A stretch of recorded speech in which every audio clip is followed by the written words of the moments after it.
இன்றைக்கு நான் என்ன சொல்ல போகிறேன்னு சொன்னால், நான் என்னண்டு ஃப்ரெஞ்சை ஒரு மாதத்தில் படித்தேன். நான் கதைக்கக்கூடிய மாதிரியும் சரி, இல்லை எழுதக்கூடிய மாதிரியும் சரி, என்னண்டு ஒரு மாதத்தில் நான் ஃப்ரெஞ்சை படித்தேனான்னு சொல்லித்தான் இன்றைக்கு நான் உங்களுக்கு சொல்ல போகிறேன்.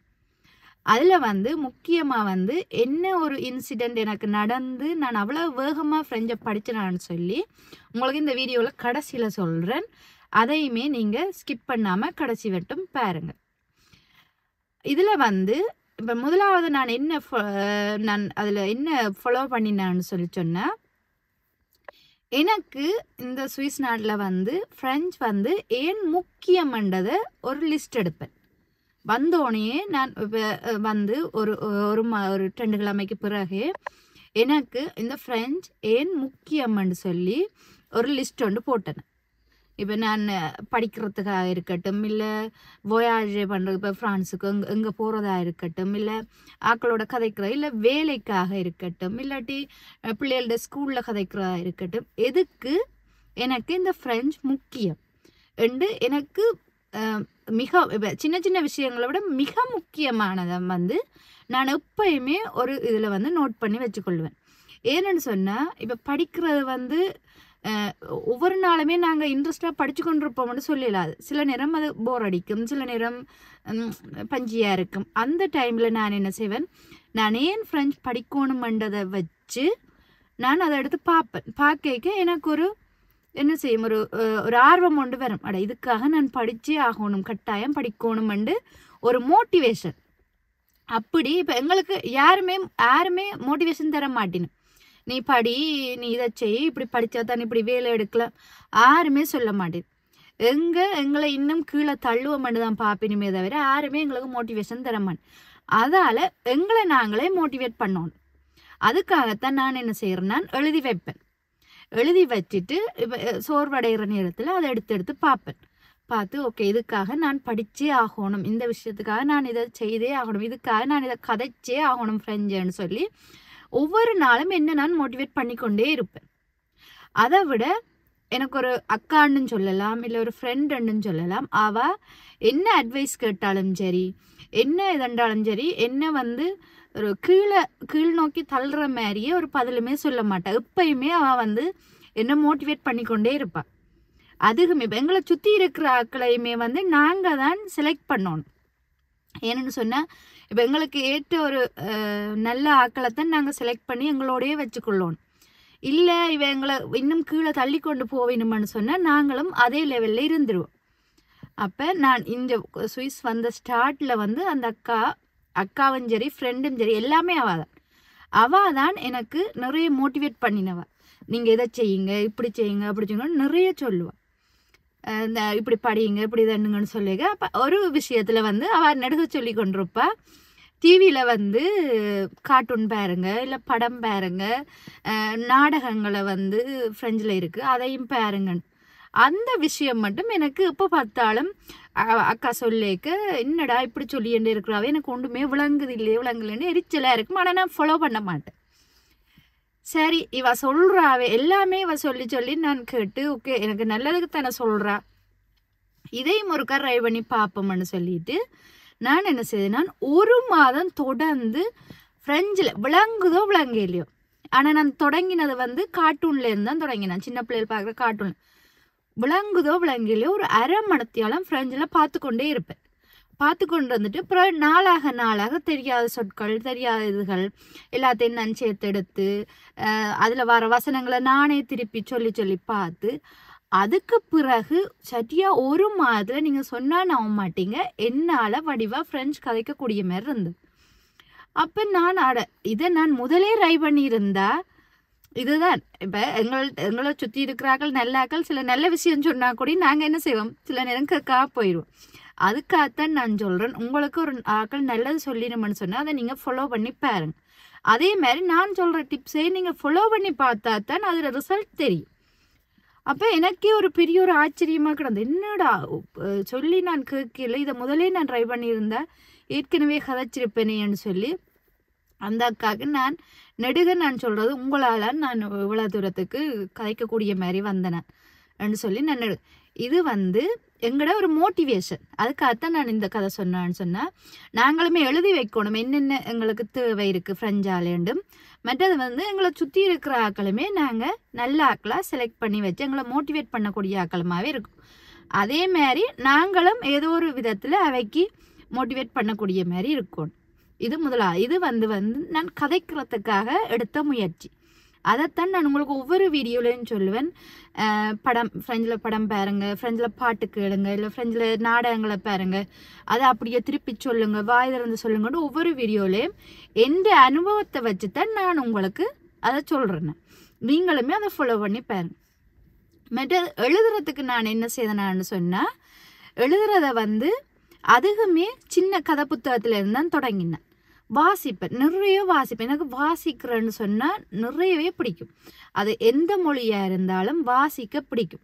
இப்போ ஃபோனுகள் பார்க்குறத காட்டி டிவி பார்க்குறத காட்டி கூடுதலாக எனக்கு வாசிப்பண்டா அவ்வளோ விருப்பம்.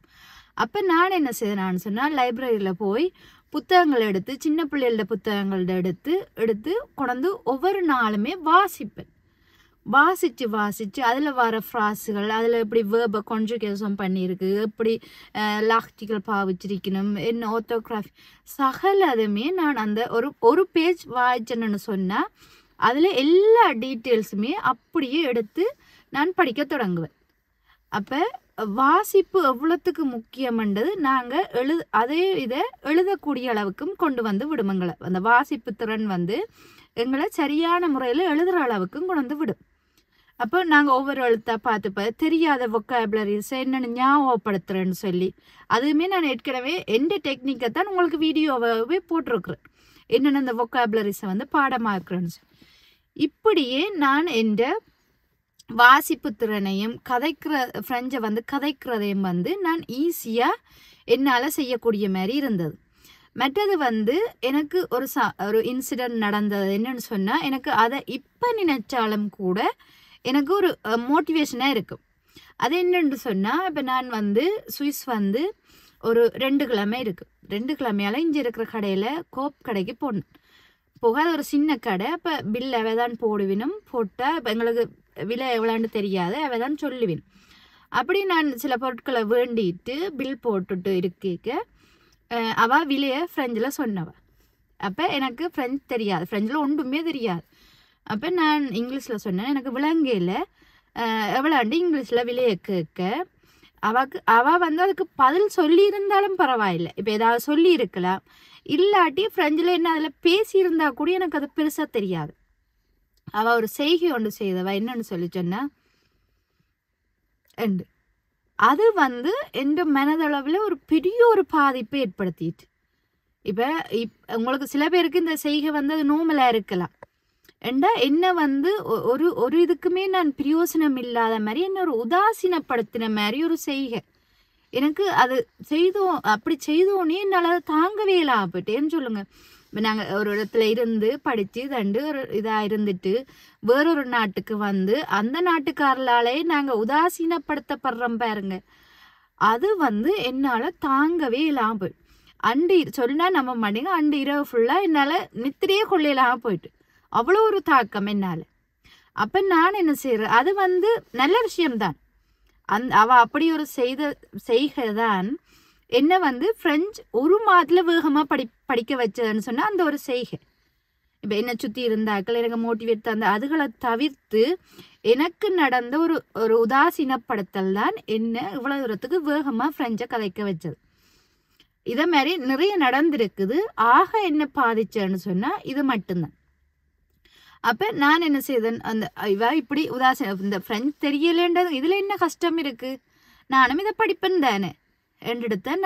நான் முதலாவதாக இந்த மோட்டிவேஷன் என்னென்ன நான் எதுக்காக ஃப்ரெஞ்ச் படிக்கணுமென்று எழுதினதுல முதலாவதே வந்து இந்த கோப்பில் நடந்த சம்பவத்தை தான் நான் எழுதி வச்சேன். அதை பார்க்க எனக்கு கோபம் வராது. இப்போ வரைக்கும் எனக்கு அது கோபம் வராது. ஏன் என்ன இப்படி உதாசீனப்படுத்தினவை அதை யாராக இருந்தாலும். அப்போ இவைக்கு நான் ரெண்டு காட்டணும். இப்போ நான் அதில் நின்று சண்டையை பிடிக்க இயலாது, சண்டையை பிடிச்சி இதண்டு அப்படி காட்டக்கூடாது. நான் ரெண்டு காட்டணும், என்ன நான் செல்ஃப் டெவலப் பண்ணி காட்டணும். அதுக்காக நான் இந்த ஃப்ரெஞ்சை படித்தே காட்டணும். இதில் என்ன கஷ்டம் இருக்குது, ஒரு கஷ்டமும் இல்லை. அதுக்காகத்தான் நான் இந்த ஃப்ரெஞ்சை படித்து முடித்து வடிவ கதைக்கக்கூடிய மாதிரி இந்த லெவலுக்கு வந்து இப்போ நான் ஃபாலோ பண்ண இந்த டிப்ஸுகளெல்லாம் உங்களுக்கு சொல்லித்தரக்கூடிய மாதிரி இருக்கிறேன்.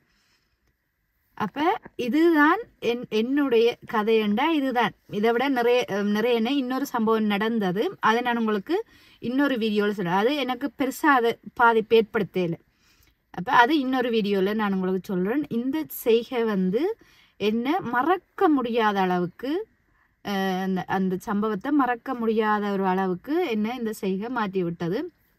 ஆனால் இதை வந்து இப்போ சில பேருக்கு இது நார்மலாக இருக்கலாம். ஆனால் என்னை பொறுத்தவரை இந்த செய்கையை வந்து நாங்கள் யார்கிட்டையுமே செய்யக்கூடாது. ஏனெண்டா அதோட அர்த்தம் வந்து என்ன, ஒன்றுக்குமே பிரயோசனம் இல்லாத ஆக்கள் என்ற ஒரு அர்த்தம் தான் எனக்கு தென்பட்டது. இப்போ உங்களுக்கு என்ன தெரியா, இப்படி சம்பவங்கள் உங்களோட வாழ்க்கையிலே நடந்திருக்குன்னு சொன்னால் எனக்கு நீங்கள் கமெண்டில் எழுதுங்க. சம்பவத்தை எழுதாட்டியும் பரவாயில்லை, ஓமக்கா நடந்திருக்குன்னு சொல்லி. அதே விதத்தில் நாங்கள் ஃப்ரெஞ்சை படிக்கிறோம், இல்லை வேற ஒரு மொழியை படிக்கிறோம், இல்லை வேற ஒரு செயலை செய்கிறோம், இப்படி நடந்திருக்குன்னு சொன்னால் நீங்கள் எனக்கு கமெண்டில் எழுதுங்க. இதுக்காகத்தான் நான் சொல்கிறேன், நான் ஒரு மாதத்தில் உங்களால் ஃப்ரெஞ்சை படிக்க முடியுமான்னு சொல்லி நான் சொல்கிறதுக்கு காரணமே இதுதான். என்ன உதாரணமாக வச்சுத்தான் நான் உங்களுக்கு பதில் சொல்கிறேன்னு. அதால் நீங்களுமே எதையுமே கஷ்டமென்று நிற்காம நீங்களுமே ட்ரை பண்ணி பாருங்க. ஆனால் எப்போவுமே ஒரு மோட்டிவேஷனை வச்சுக்கொண்டு எப்போவுமே எந்த செயலை செய்தாலும் ஏதாவது ஒரு மோட்டிவேஷன் வச்சுருங்க.